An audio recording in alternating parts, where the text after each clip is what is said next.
Ladies and gentlemen, this is the 74th Miss Universe competition. This is now 2204 and don't forget to like and subscribe.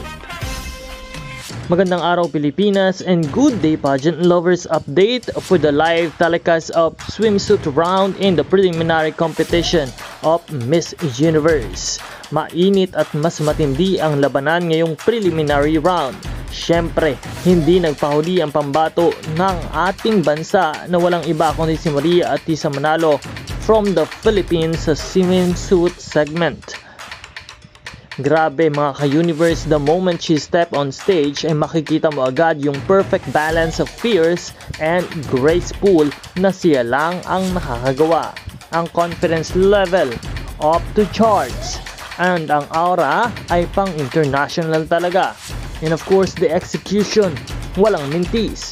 Bumagay ng husto sa kanya ang hairstyle. Fresh at talaga nag-frame ng mukha niya beautifully. At ang swimsuit ay parang ginawa para sa katawan ni Atisa. Very clean, elegant at may tamang highlight sa curves niya. Pero higit sa outfit at styling, ang pinakamalupit ay kung paano niya dinala ang sarili sa stage. Every pose, every turn, every step, may finesse, may lakas, may Miss Universe caliber na presence.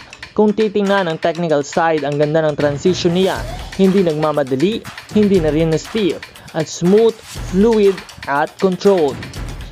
Kaya naman patuloy nating suportahan si Atisa Manalo sa kanyang journey dito sa Miss Universe. Huwag kalimutan na mag-subscribe.